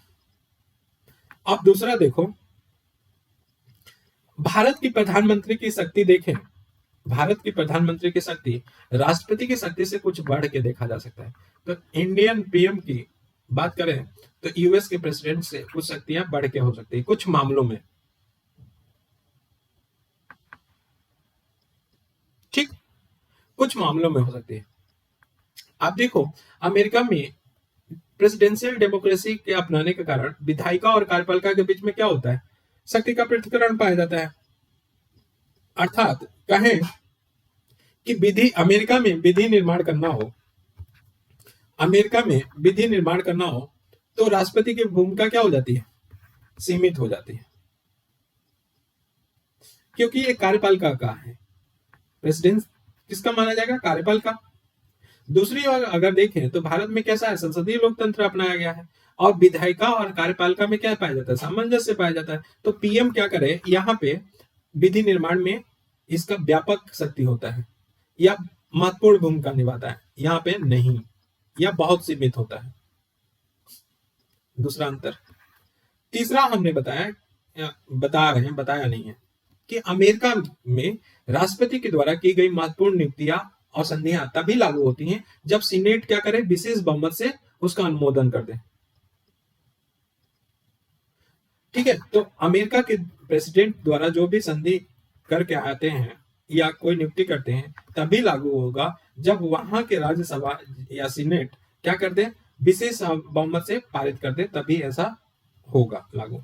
लेकिन भारत में ऐसा कोई प्रावधान नहीं है। ठीक है, लागू करना है तो संसद ही करेगा, अंतरराष्ट्रीय संधि को लागू करना है, और नियुक्ति कौन करेगा, प्रेसिडेंट करेगा या जैसा होगा उस हिसाब से। ठीक, आप विधायिका की तुलना करते हैं तो अभी तक हमने 3 देशों का लिया, ब्रिटेन, यूएस और इंडिया, और इनके बीच में जो महत्वपूर्ण पद थे प्रेसिडेंट का और पीएम का, इनकी तुलना कर लिया और संविधान की तुलना कर लिया, 3 बातें तुलना कर लिया। अब विधायिका की तुलना करने जा रहे हैं। ब्रिटिश संसद और भारतीय संसद की तुलना करें, या क्वेश्चन ही बन सकता है कि ब्रिटिश संसद और भारतीय संसद में तुलना करें, मेंस का क्वेश्चन बन जाएगा। संसद की सर्वोच्चता क्या है, संसद की सर्वोच्चता हम वर्ड यूज करेंगे तो है क्या, तो संसद की सर्वोच्चता का सिद्धांत के अनुसार ये होता है कि संसद कोई भी कानून निर्माण कर सकता है, मतलब कोई भी कानून निर्माण कर सकता है, मतलब क्या कि सुप्रीम कोर्ट ऐसा नहीं है कि जुडिशियल रिव्यू करके उसे रोक ले। और संसद की सर्वोच्चता कहाँ पाया जाता है, ब्रिटेन में पाया जाता है, और वहां सुप्रीम कोर्ट है नहीं, और उसको जो अभी 2009 में बन गया है, जुडिशियल रिव्यू करने का पावर नहीं है। तो यहाँ संसद सर्वोच्च हो गया। संसद सर्वोच्च का मतलब संसद सुप्रीम हो गया, संसद कोई भी कानून बना सकता है। ठीक, ये संसद का सर्वोच्चता। अब आ जाते हैं कि जब संसद की तुलना की बात कहें तो हम राज्यसभा की तुलना करेंगे और लोकसभा की। तो हम आते हैं उच्च सदन की तुलना। उच्च सदन में कौन कौन है आता है, तो उच्च भारत में जानते हो उच्च सदन किसको बोला जाता है, राज्यसभा को बोला जाता है। अमेरिका में किसको बोला जाता है, अमेरिका में बोला जाता है सीनेट को। ठीक है, और ब्रिटेन में क्या बोला जाता है, लॉर्ड सभा। लॉर्ड सभा, उच्च सदन तीनों के क्लियर हो गया ना, कि राज्यसभा भारत में, यूएस में सीनेट, और लॉर्ड सभा बोला जाता है कहा, ब्रिटेन में। अब क्वेश्चन बनता है, क्वेश्चन यहां से आएगा कि अमेरिका का सीनेट विश्व का सबसे शक्तिशाली उच्च सदन है। अमेरिका का सीनेट विश्व का सबसे शक्तिशाली उच्च सदन है, जबकि ब्रिटेन का लॉर्ड सभा सबसे कमजोर उच्च सदन है। भारत की राज्यसभा की स्थिति मध्यवर्ती है, चर्चा कीजिए। क्वेश्चन बन सकता है। या दूसरा क्वेश्चन यहां से आ सकता है मेंस के लिए कि भारत के राज्यसभा दूसरा सदन है, जबकि ब्रिटिश लॉर्ड सभा दूसरे दर्जे का सदन है, चर्चा करिए। ठीक, आप भैया चर्चा करते हैं, ब्रिटिश लॉर्ड सभा की बात करते हैं, और ये लॉर्ड सभा क्या है, हमारे जैसे राज्यसभा है, उच्च सदन है। ये ब्रिटेन का जो लॉर्ड सभा है वो विश्व का कमजोर माना जाता है, सबसे कमजोर द्वितीय सदन माना जाता है विश्व का। तो क्यों माना जाता है, तो लॉर्ड सभा का गठन जो है वो लोकतांत्रिक तरीके से नहीं है, अलोकतांत्रिक है। क्यों क्यों अलोकतांत्रिक है, तो वंशागत 90% सदस्य वंशागत चुनाव द्वारा चुने जाते हैं, और 10% आजीवन मनोनीत होते हैं, मतलब 10% जीवन जब तक मर ना जाए वो राज्यसभा के सदस्य बने रहते हैं, और बाकी जो 90% होते हैं वो वंशागत आता रहता है, हम बने, हमारे बेटे बने, उसके बाद बेटे के बेटे बने, ऐसे चला आ रहा है। तो ये अलोकतांत्रिक है, पहली बात। दूसरी बात है, राज्यसभा का जो आकार है वो बहुत विशाल है। कितने हैं? 1100 मेंबर हैं राज्यसभा में। भारत में कितना किया गया? 250। तो अलोकतांत्रिक है। दूसरा क्या है? अलोकतांत्रिक में बताया वंशागत 90% और 10% आजीवन होते हैं, मनोनीत होते हैं। मनोनीत होते हैं लेकिन 10% होते हैं, और वो भी आजीवन होते हैं। और राज्यसभा की सीमा कितना कितना विशाल है? 1100 मेंबर होते हैं लगभग। ठीक। अब देखो, कोरम की बात करते हैं। कोरम, भारत में कोरम है 10% का है या 1/10 बोले, ठीक है। कोरम का मतलब होता है कि अगर इतने से कम सदस्य हों, इससे कम सदस्य हों, तो संसद की जो कार्रवाई है उसको अवैध माना जाएगा। 10% से कम हो, कोरम का अर्थ समझ रहे हैं, 10% से कम हो, ये न्यूनतम कोरम होना चाहिए। अगर कम हो तो क्या माना जाएगा? संसद की कार्रवाई अवैध मानी जाएगी, चाहे राज्यसभा हो चाहे लोकसभा हो। लेकिन ऐसा ब्रिटेन में क्या है? भारत में तो ऐसा है, ब्रिटेन में क्या है? राज्यसभा का कोरम सिर्फ और सिर्फ 3 सदस्य होने चाहिए। कितने? 3 सदस्य। सोचो, इतना विशाल में 1100 में 3 सदस्य कोरम होना चाहिए, तो कितना आसान है।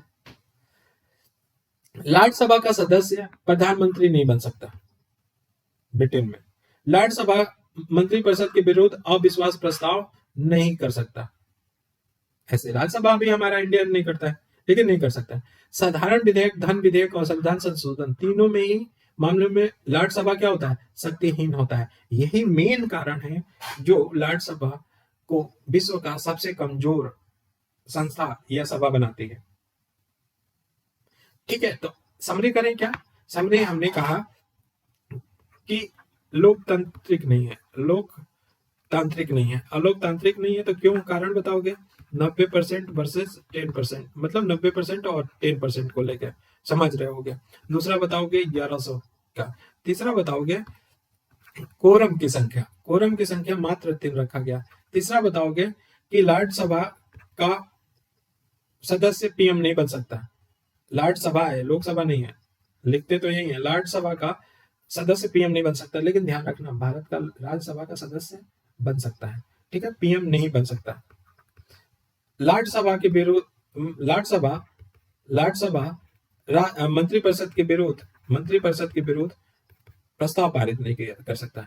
धन मनी बिल, साधारण सिंपल बिल और संविधान कॉन्स्टिट्यूशनल अमेंडमेंट, ये तीनों में राज्यसभा क्या होता है? शक्तिहीन है। ठीक है, इसलिए बोला जाता है कि सबसे कमजोर है। तो ये एक पक्ष क्लियर हो गया। अब देखो, साधारण विधेयक में क्या करता है? राज्यसभा से पारित, लोक सदन द्वारा स्वीकृत तो विधेयक पारित। मैंने अब कहने का मतलब समझो, थोड़ा सा ऐसे लिखे हैं कि अगर राज्यसभा क्या कर दे? विधेयक पारित कर दे, और लोक सदन मतलब लोकसभा जो वहां का है, लोक सदन अगर क्या कर दे?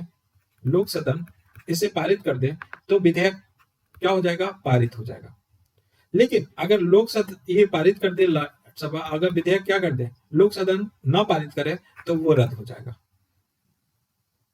पहली बात समझते चलना। जबकि भारत में ऐसा क्या होता है कि राज्यसभा अगर पारित कर दे, ठीक है, तो लोकसभा में जाता है, वो पारित कर दे तो पारित।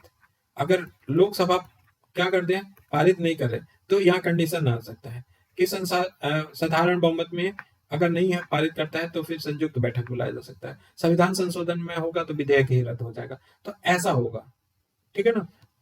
कंफ्यूज नहीं होना है यहाँ पहले क्या, इसलिए हम नहीं बता रहे हैं ज्यादा कि कंफ्यूज हो जाएंगे। जिस टॉपिक पे हैं उसी टॉपिक पे रहें। तो समझ रहे हो ना कि राज्यसभा अगर की स्थिति कैसी है कि राज्यसभा अगर विधेयक को पारित करता है, साधारण विधेयक को, और लोक सदन उसको क्या कर दे?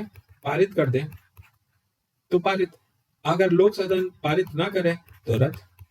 ठीक है, दूसरा क्या है कि लोक सदन, वहां का जो लोकसभा है, लोक सदन क्या कर दे, पारित कर दे, पारित कर दे।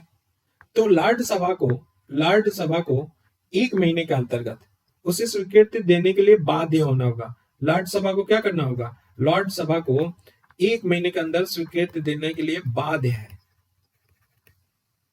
धन विधेयक के मामले में जैसे भारत का है वैसी स्थिति है। ये बताएंगे जब भी हम पक्ष रखेंगे कि क्यों लॉर्ड सभा विश्व का कमजोर है सभा है या दूसरे दर्जे का सभा है। साधारण विधेयक में ब्रिटेन में संविधान संशोधन विधेयक होता है, मतलब जो भी ब्रिटेन में संविधान संशोधन होना होता है, विधेयक लाना होता है, वो साधारण विधेयक की तरह होता है और साधारण विधेयक की तरह मनाया जाता है, ठीक है ना। धन विधेयक की स्थिति जैसे भारत में है 14 दिन रोक सकता है राज्यसभा, वैसे ही लॉर्ड सभा रोक सकता है 14 दिन का। तो स्थिति समझ में आ गई। अब देखो दूसरा, अमेरिका का दूसरा क्वेश्चन, अमेरिका का सीनेट विश्व का शक्तिशाली द्वितीय सदन है, कैसे बताएंगे। तो देखो सीनेट का आकार अव्यवस्थित नहीं है, सुसंगठित है। कितना है, 100 सदस्य है मात्र। और सीनेट के जो मेंबर हैं वो प्रत्यक्ष निर्वाचन द्वारा चुने जाते हैं। क्या, प्रत्यक्ष निर्वाचन द्वारा। अमेरिका के सीनेट के मेंबर प्रत्यक्ष निर्वाचन, जबकि हमारे भारत का राज्यसभा के मेंबर कैसे चुनाव करते हैं, कैसे चुनाव होता है, समझ में आना चाहिए। नहीं आना तो फिर खोल के देखो। व्यवहार में देखें तो सीनेटर का चुनाव क्षेत्र प्रतिनिधि के चुनाव क्षेत्र से काफी बड़ा होता है। क्यों, क्योंकि 100 है, ठीक है। 50 राज्य हैं, 50 राज्य से हर एक राज्य से 2 ही आएंगे, तो वो वहां से हर एक राज्य से 2 चुने जाएंगे, तो हर एक राज्य का 2 होगा। तो अगर देखें प्रतिनिधि सभा के जो चुनाव क्षेत्र है, प्रतिनिधि सभा कौन है, प्रतिनिधि सभा कहें या कांग्रेस कहें, प्रतिनिधि सभा ये लोकसभा की बात कर रहे हैं। तो ध्यान रखना कि जो अमेरिका के लोकसभा है उसका क्षेत्र कम होता है राज्यसभा के चुनाव क्षेत्र से, क्योंकि हर एक राज्य से 2 ही चुने जाते हैं, जबकि प्रतिनिधि सभा वहां पे ज्यादा चुने जाते हैं। तो पूरे क्षेत्र के 2 लोग बंटवारा होगा, यहाँ पे मान लो 10 लोग चुने जा रहे हैं तो 10 लोग में बंटवारा होगा, तो हो जाएगा कम, पहला। दूसरा है कि साधारण विधेयक हो, चाहे धन विधेयक हो, चाहे संविधान संशोधन विधेयक हो, तीनों मामले में सीनेट की शक्तियां प्रतिनिधि सभा के बराबर होता है, अर्थात राज्यसभा और लोकसभा की शक्तियां बराबर होती हैं अमेरिका में। और राज्यसभा कौन है, सीनेट है अमेरिका में। लोकसभा में कौन है, प्रतिनिधि सभा। और व्यवहार में सीनेट ही अधिक प्रभावशाली हो जाती है। अगर देखें बराबर होता है, लेकिन व्यवहार में सबसे ज्यादा प्रभावशाली कौन होता है, सीनेट होता है। साधारण विधेयक और धन विधेयक दोनों सदन में साधारण बहुमत से पारित किया जाता है अमेरिका में। साधारण विधेयक हो चाहे धन विधेयक हो, दोनों सदन में साधारण बहुमत से पारित किया जाता है। और भारत में कैसा होता है ये आप बताएंगे कमेंट करके। ये बताना ही सबको है, जो भी ये वीडियो देखेगा ये बताना है कि भारत में साधारण विधेयक और धन विधेयक कौन से बहुमत से पारित होता है। संविधान संशोधन विधेयक दोनों सदन में क्या होगा, विशेष बहुमत से पारित होता है। अमेरिका के सीनेट की स्थिति मजबूत क्यों हो गई, तो हमने कहा प्रत्यक्ष निर्वाचन होता है, इसका चुनाव क्षेत्र अधिक होता है। तीसरा है कि साधारण विधेयक, धन विधेयक और संविधान संशोधन में शक्तियां क्या है, प्रतिनिधि सभा के बराबर है। और व्यवहार में देखें तो सीनेट ज्यादा प्रभावशाली है। फिर साधारण विधेयक और धन विधेयक में बोले, दोनों साधारण विधेयक से करता है या सीनेट करता है। और संविधान संशोधन विधेयक को भी विशेष बहुमत से पारित किया जाता है। और जब गतिरोध होगा, किसी संविधान संशोधन या किसी विधेयक या प्रस्ताव पे गतिरोध उत्पन्न होता है, वेरी इंपॉर्टेंट, तो एक ही प्रावधान है। प्रावधान क्या है कि 6 सदस्य होंगे। अगर मान लो कि कोई प्रस्ताव लेके आया गया और प्रस्ताव पे क्या हो गया, गतिरोध उत्पन्न हो गया सीनेट में, सीनेट और प्रतिनिधि सभा में, तो क्या होगा, जैसे ही गतिरोध उत्पन्न होगा तो 6 सदस्यों का एक समिति बनाई जाती है जिसको बोलते हैं सम्मेलन समिति। क्या बोलते हैं, सम्मेलन समिति। और 6 सदस्यों में 3 आते हैं कहां से, प्रतिनिधि सभा से, और 3 कहां से आते हैं, 3 आते हैं हमारे सीनेट से। और फिर ये क्या करेगा, ये विधेयक को देखेगा, समझेगा, और ये 6 लोग अगर पारित कर दें उस विधेयक को तो फिर कांग्रेस द्वारा पारित समझा जाता है। अगर ये रद्द कर दें, ये रद्द कर दें तो रद्द हो जाएगा प्रस्ताव, गतिरोध होने पे। तो ऐसी व्यवस्था है, ऐसी भारत में नहीं है, और यही हम सुझाव देते हैं। अमेरिका की सीनेट की ऐसी शक्तियां प्राप्त है जो प्रतिनिधि सभा को प्राप्त नहीं है। तो अमेरिका के सीनेट के में कुछ ऐसी शक्तियां हैं जो उसके प्रतिनिधि सभा को प्राप्त नहीं है। तो क्या है ऐसी शक्तियां? तो राष्ट्रपति द्वारा की गई नियुक्तियों का अनुमोदन कौन करेगा? सीनेट करेगा। अंतर्राष्ट्रीय संधियों का अनुमोदन कौन करता है? सीनेट करता है, न कि प्रतिनिधि सभा। सीनेट का शिष्टाचार का व्यवहार में लागू कौन कराता है? सीनेट करता है। ठीक है, तो इस तरह की शक्तियां सीनेट के पास ज्यादा है, इसलिए शक्तिशाली है। तो प्रतिनिधि सभा के बराबर होते हुए कुछ शक्तियां ज्यादा हैं किसके पास? सीनेट के। इसलिए विश्व का सबसे शक्तिशाली दूसरा दर्जा बोला जाता है। भारत की राज्यसभा की बात करें तो ये दोनों के बीच का मध्यवर्ती है। क्यों है और कैसे रखेंगे? तो भारत का राज्यसभा न तो सीनेट की भांति शक्तिशाली है, न राज्यसभा की भांति कमजोर है। इसका आकार, राज्यसभा का आकार, न राज्यसभा की तरह असंगठित है, न सीनेट की तरह एकदम बिल्कुल संगठित है। तीसरा है क्या? इसमें न राज्यसभा की भांति निर्वाचन की अवहेलना है, न ही प्रत्यक्ष निर्वाचन होता है, मतलब अप्रत्यक्ष होता है। जबकि राज्यसभा में कैसा है? निर्वाचन ही नहीं होता है। तो मध्य की स्थिति क्यों है? और एग्जाम्पल देते आपको जाना है। जब भी बोलोगे कि सीनेट की भांति शक्तिशाली नहीं है, तो क्यों शक्तिशाली है? और राज्यसभा की भांति कमजोर नहीं है, तो क्यों नहीं कमजोर है? आपको एग्जाम्पल देते चलना है, जो हम पीछे डिस्कशन किया, यहाँ दोहराएंगे नहीं। भारत में साधारण विधेयक, धन विधेयक और संविधान संशोधन विधेयक में न राज्यसभा की तरह शक्तिहीन है और न सीनेट की तरह शक्तिशाली है एकदम, कि तीनों में बराबर है। नहीं, कुछ स्थिति में ज्यादा है। जैसे साधारण विधेयक में क्या है? सिद्धांतता क्या है? बराबर है, लेकिन व्यवहार में लोकसभा ज्यादा शक्तिशाली है। धन विधेयक में लोकसभा ज्यादा शक्तिशाली है राज्यसभा की। संविधान संशोधन में क्या है? दोनों बराबर है। ठीक है, तो उस तरह का सिद्धांत नहीं है, ये एग्जाम्पल के साथ आपको बताना पड़ेगा। राज्यसभा के पास कुछ अनन्य शक्ति भी मिलता है जो राज्यसभा के पास नहीं है। ठीक है, लेकिन सीनेट की अनन्य शक्तियों की तरह प्रभावशाली भी नहीं है उतनी।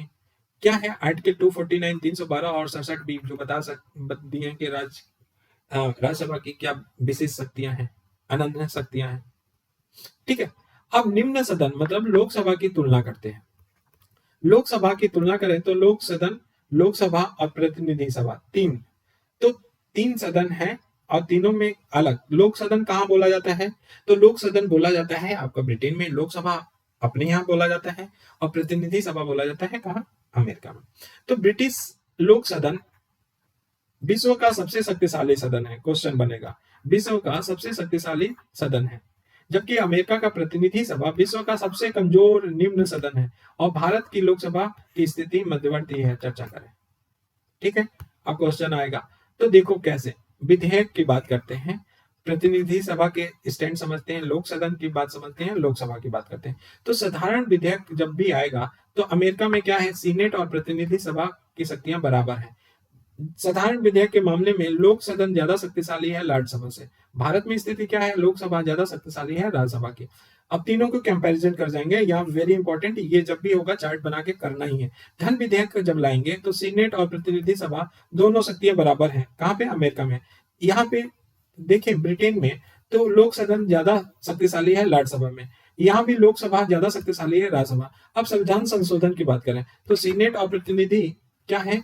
बराबर है, शक्ति रखते हैं, लेकिन यहाँ पे लोक सदन ज्यादा शक्तिशाली है राज्यसभा में, और यहाँ लोकसभा और राज्यसभा बराबर है। तो देखो यहाँ पे तीनों कंडीशन में क्या है? अमेरिका बराबर है, और जबकि यहाँ पे लोक सदन हर एक तीनों कंडीशन में क्या है? ज्यादा है, शक्तिशाली। भारत में दो ऊपर साधारण और धन में क्या है? लोकसभा शक्तिशाली है, बाकी संविधान संशोधन में क्या है? बराबर है। तो ये मिश्रित है। ठीक, अब आ जाए न्यायपालिका की तुलना करें। लोकसभा की तुलना हो गया, अब न्यायपालिका की तुलना करें। क्वेश्चन पूछा जाता है, यहाँ पे क्वेश्चन पूछा जाता है ये कि अमेरिका में संविधान वही है जो न्यायाधीश करते हैं। क्या ये पूछा जाता है कि अमेरिका में संविधान वही है जो न्यायाधीश कहते हैं, और भारत में न्यायाधीश वही कहते हैं जो संविधान में है। इस कथन के आलोक में चर्चा करें। ठीक है, या भारत के न्यायपालिका और अमेरिका के न्यायपालिका की स्थिति का तुलनात्मक विवेचना करें, या न्यायिक पुनरावलोकन की शक्ति में करें। ये कोई भी क्वेश्चन आ सकता है, बहुत सारे क्वेश्चन बन सकते हैं, ठीक है। अब देखो इसकी बात करते हैं। तो अमेरिका का न्यायपालिका विश्व का सबसे शक्तिशाली न्यायपालिका क्यों है? तो न्यायिक पुनरावलोकन की शक्ति प्राप्त है, ठीक है। अगर कांग्रेस कोई कानून बनाती है या कोई राष्ट्रपति आदेश देता है, वो पुनरावलोकन का सहारा लेके कौन अमेरिका के न्यायाधीश सुप्रीम कोर्ट का रद्द कर सकता है। और अमेरिका में जो न्यायिक पुनरावलोकन है वो विधि की उचित प्रक्रिया या विधि का सम्यक प्रक्रिया, ये बताया है हमने। उचित प्रक्रिया या सम्यक प्रक्रिया क्या है, यहाँ पे देखो कि इसका मतलब है कि वो जो सुप्रीम कोर्ट है वो जुडिशियल रिव्यू का उपयोग करके इस बात का ध्यान रखता है कि उचित होना चाहिए या जो समयकालीन चल रहा है वो सम्यक होना चाहिए, उचित या सम्यक होना चाहिए।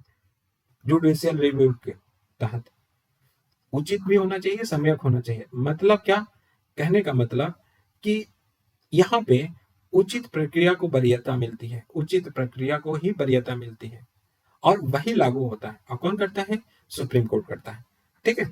मतलब कहने का मतलब अगर देखें अर्थ क्या होगा, तो जिस औचित्य के न्यायालय क्या होता है, किसी विषय पे अगर निर्णय लेता है, किसी विषय पे निर्णय लेता है तो वो क्या बेस लेता है निर्णय लेने का, कि निष्पक्ष हो जो निर्णय ले और प्राकृतिक न्याय से परिपूर्ण हो, ठीक है। अगर कुछ उसमें प्रतिबंध लगाना है और या सीमित करना है तो युक्तियुक्त हो, अस्पष्ट अवधारणा हो, ये सब चीज को देखते हुए अपना निर्णय देता है सुप्रीम कोर्ट का जज, ठीक है। अर्थात निष्पक्ष है, प्राकृतिक न्याय को मिल रहा है, स्पष्ट अवधारणा हो रहा है, ये निर्धारित करता है सुप्रीम कोर्ट का जज यूएस में। तो यहाँ पे कुछ ना कुछ स्व विवेक की शक्तियां मिल जाती हैं किसको? जज को, सुप्रीम कोर्ट को। कहां के? अमेरिका के। जब स्व विवेक की शक्तियां मिल जाएगी तो अपने विवेक से वो निष्पक्ष, प्राकृतिक और अस्पष्ट की व्याख्या करेगा। और जब व्याख्या करेगा तो इस आधार पे ही बोला जाता है कि यहाँ पे अमेरिका में इस आधार पे ही बोला जाता है, क्या बोला जाता है बता रहे, एक मिनट। अमेरिका में ये बोला जाता है कि जो संविधान में शब्द दिए गए हैं, वेरी इंपॉर्टेंट शब्द दिए गए हैं, उनके ऊपर ध्यान न देते हुए संविधान की जो आत्मा है, आत्मा को वरीयता दिया जाता है। यहाँ संविधान के शब्द को वरीयता नहीं दिया जाता है, संविधान में जो शब्द लिखा गया उसकी वरीयता नहीं दिया जाता, बल्कि संविधान की आत्मा क्या चाहती है, अर्थात वो प्राकृतिक न्याय चाहती है, ठीक है। प्राकृतिक न्याय चाहती है, वो निष्पक्षता चाहती है, ठीक है, वो रिजता चाहती है, वो युक्त हो वो चाहती है, स्पष्ट अवधारणा चाहती है, ये चाहती है क्या? संविधान की आत्मा, न कि शब्द पे ध्यान दिया जाता है। तो ये क्वेश्चन बन सकता है कि संविधान अमेरिका का जो न्यायपालिका है वो संविधान के शब्दों के ऊपर संविधान की आत्मा को वरीयता देती है, ठीक है। संविधान के शब्दों के ऊपर संविधान की आत्मा को वरीयता देती है। और यही एक्चुअली में यही क्या है? सम्यक प्रक्रिया है, यही उचित प्रक्रिया है, जहां पे संविधान के शब्दों के ऊपर संविधान की आत्मा को वरीयता दिया जाता है। स्व विवेक से क्या करते हैं? स्व विवेक से न्यायपालिका व्याख्या करता है, प्राकृतिक न्याय को निर्धारित करता है, ठीक है। इसी कारण यूएस का जो न्यायपालिका है वो सर्वोच्च हो जाते हैं। और इसी कारण यही बोला जाता है कि अमेरिका में संविधान वही है जो न्यायाधीश कहते हैं। दूसरा क्वेश्चन ये बन सकता है कि अमेरिका में संविधान वही है जो न्यायाधीश कहते हैं, अर्थात स्व विवेक का जो उपयोग करते हैं, समय और उचित प्रक्रिया का व्यवस्था करते हैं, निष्पक्ष देखते हैं, प्राकृतिक न्याय देखते हैं, निजुता देखते हैं, स्पष्ट अवधारणा करते हैं और संविधान के शब्दों से ज्यादा संविधान के आत्मा पे ध्यान देते हैं। इसी कारण संविधान वही है जो न्यायाधीश कहते हैं, ठीक। अब आ जाओ भारत की न्यायपालिका की बात करें तो भारत में स्वतंत्र और निष्पक्ष न्यायपालिका है। और यहाँ भी जुडिशियल रिव्यू हो सकता है, लेकिन इतना व्यापक रूप से नहीं है जितना यूएस में हो सकता है। यहाँ पे क्या है कि संविधान में जो संविधान में शब्द दिए गए हैं उस शब्द पे ही फोकस रहता है, उसी शब्द पे रहता है। अर्थात कि भारत का न्यायाधीश वही कहते हैं जो संविधान में है। ऐसा नहीं है कि वो उचित प्रक्रिया या सम्यक प्रक्रिया को फॉलो करें। सिर्फ और सिर्फ उचित प्रक्रिया और सम्यक प्रक्रिया को भारत फॉलो करता है आर्टिकल 21 में, अदर कहीं नहीं करता है। वो भी मेनका गांधी ने बोल दिया तो मतलब कहने का मतलब कि भारत का जो न्यायपालिका है वो कैसा है, स्वतंत्र है, निष्पक्ष है, पुनरावलोकन कर सकता है, ठीक है। और ये भारत की न्यायपालिका जुडिशियल रिव्यू की वजह से क्या कर सकता है, कोई विधि बनाया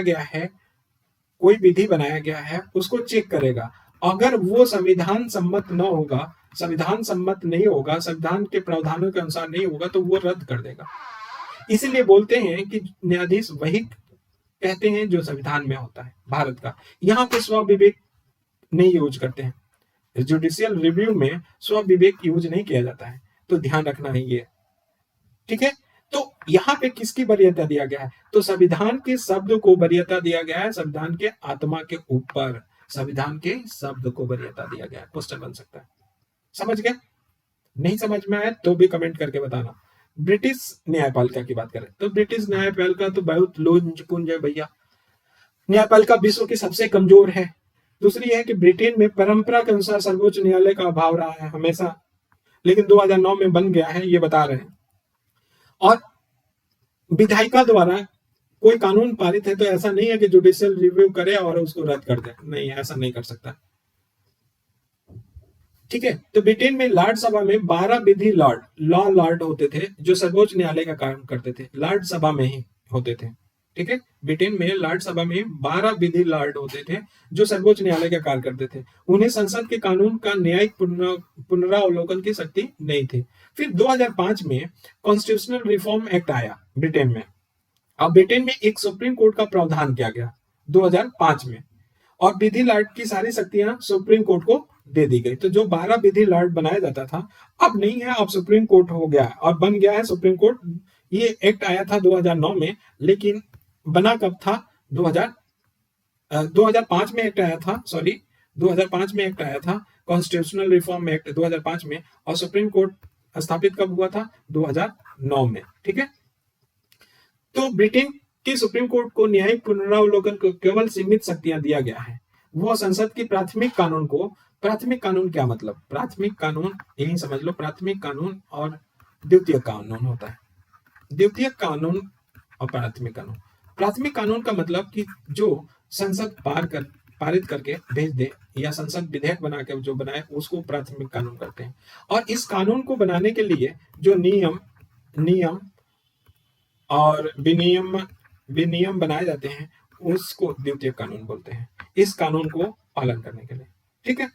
तो देखो सुप्रीम कोर्ट तो बनाया गया ब्रिटेन में, उसको जुडिशियल रिव्यू को पुनरावलोकन की केवल सीमित शक्तियां दिया गया, अर्थात वो प्राथमिक कानून को कभी भी पुनरावलोकन नहीं कर सकता है। हाँ, द्वितीय कानून का पुनरावलोकन कर सकता है, ठीक, वेरी इंपॉर्टेंट, समझ में आया? तो ये डिफरेंस हमारा समाप्त हुआ।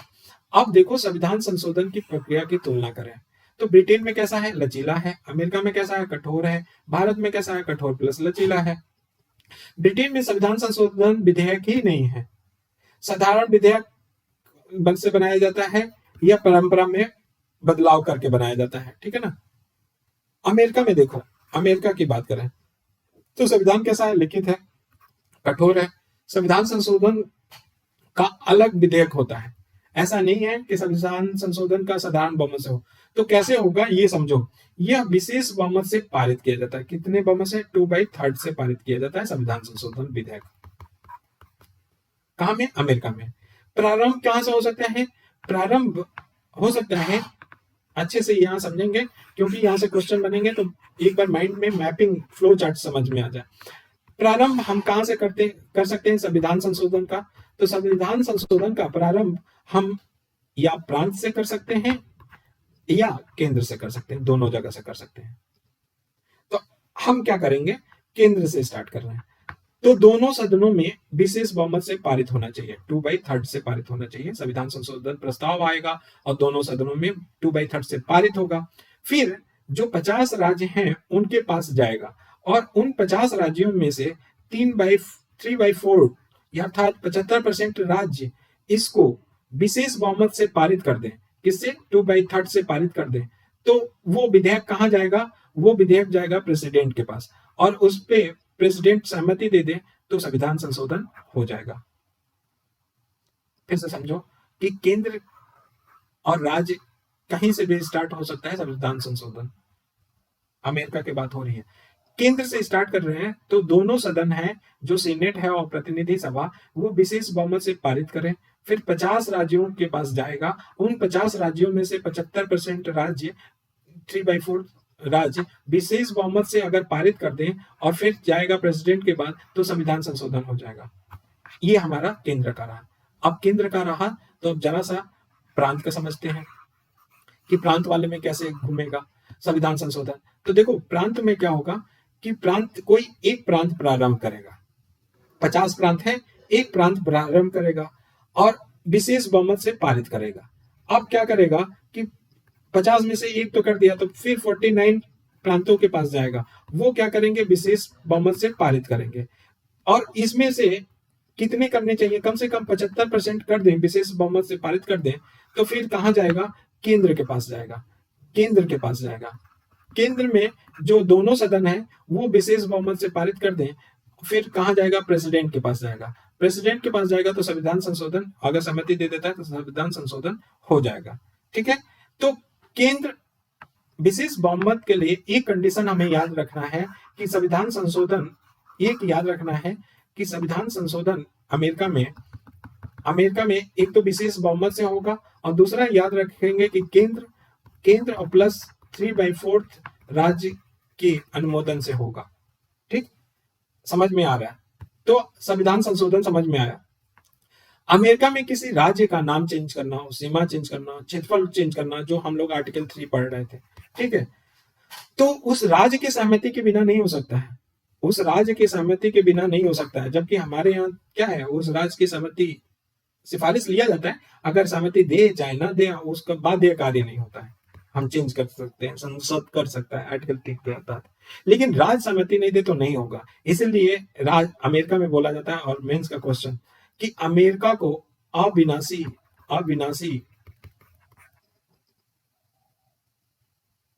अच्छा ये ध्यान रखना कि यहाँ पे सही कर लेना, नोट्स में ये गलत लिखा है। अमेरिका में अविनाशी राज्यों का विनाशी संघ कहते हैं, विनाशी संघ कहते हैं। भारत को विनाशी राज्यों का, यहां पे कर लेना अविनाशी, विनाशी राज्यों का सही है, यहाँ पे विनाशी राज्यों का अविनाशी संघ कहते हैं।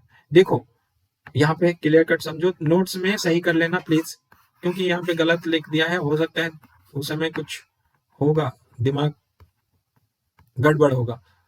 ठीक है, तो प्लीज सही कर लेना। यूएस में बोला गया है कि राज्य को विनाश नहीं कर सकता, मतलब अविनाशी राज्य है। क्यों?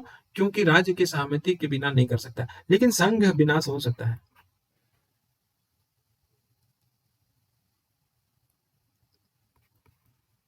नहीं सही है, रहने दीजिएगा। यहाँ पे अविनाशी राज्यों का अविनाशी क्या है? संघ है, अविनाशी संघ बनता है, इन्हीं राज्यों का हो सकता है। लेकिन एक विनाशी संघ भी हो सकता है, राज्य क्या हो सकते हैं? इन संघ से बाहर हो सकते हैं, ऐसा प्रावधान है, समझौता के द्वारा हुआ, हमने बताया ना, समझौता के द्वारा, और समझौता तोड़ के वो संघ से बाहर हो सकते हैं। तो कर लेना इस, क्योंकि हमें बार बार यही होता है, अविनाशी राज्यों का विनाशी संघ है, अविनाशी राज्यों का विनाशी संघ है। कौन? अमेरिका। और भारत क्या है? विनाशी राज्यों का, मतलब राज्य का विनाश कर सकता है, क्षेत्रफल कम कर सकता है, नाम हो सकता है, उसको तोड़ सकता है, मतलब विनाश हो सकता है। तो भारत में विनाशी राज्यों का अविनाशी संघ है, यूनियन को नहीं तोड़ सकता, यहाँ पे अविनाशी संघ है। ये भी क्वेश्चन बन सकता है। और इसको कैसे करेंगे ये कोई बताएगा, सोचेगा कि कैसे बोलते हैं। हमने बता दिया है, कुछ एग्जांपल दे दिया है, लेकिन इसको कैसे अच्छे से लिखेंगे आप लोग बताइएगा। अब नेक्स्ट आते हैं हम लोग संघवाद की तुलना। भारत में संघवाद कैसा है, अमेरिका में कैसा है, कनाडा और कनाडा की बात करें तो भारत और अमेरिका और कनाडा तीनों देश में संघवाद की मूलभूत लक्षण पाए जाते हैं। संघवाद की मूलभूत लक्षण क्या है, वेरी इंपॉर्टेंट, कि केंद्र और प्रांत के बीच में शक्तियों का संवैधानिक विभाजन होता है, संविधान के अनुसार विभाजन होता है, लिखित कठोर और सर्वोच्च संविधान होता है, द्विस्तरीय सरकार होता है, द्विस्तरीय क्या होता है, सरकार होता है, ठीक है, द्विस्तरीय सरकार होता है, और स्वतंत्र और निष्पक्ष क्या होता है, न्यायपालिका होता है। ये चार बेस हैं क्या, संघवाद के। तो जब भी संघवाद लिखना हो तो विशेषताएं जरूर दिखा देना, ये चार रटा होना चाहिए, पीछे भी बता रखे हैं।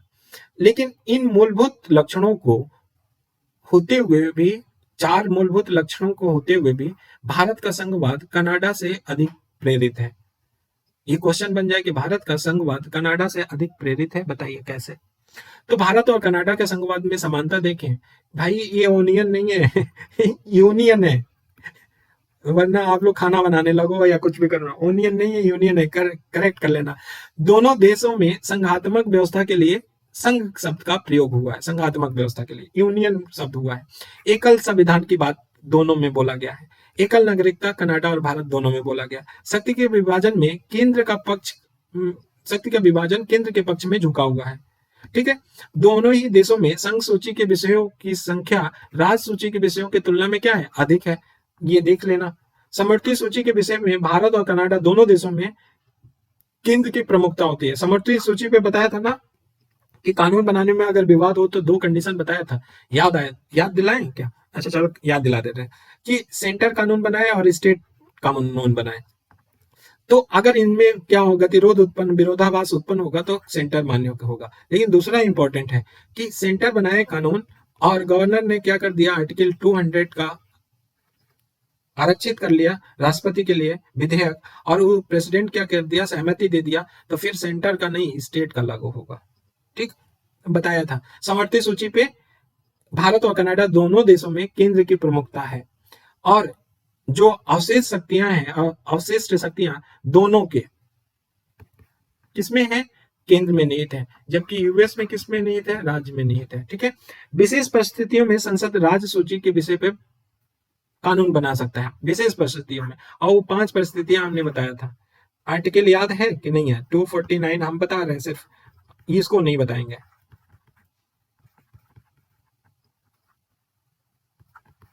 कितना हुआ, 5 परिस्थिति हो गए, 5 परिस्थितियों पे, विशेष परिस्थितियों में संसद राज्य सूची के विषय पे कानून बना सकता है, ये 5 परिस्थितियां हैं।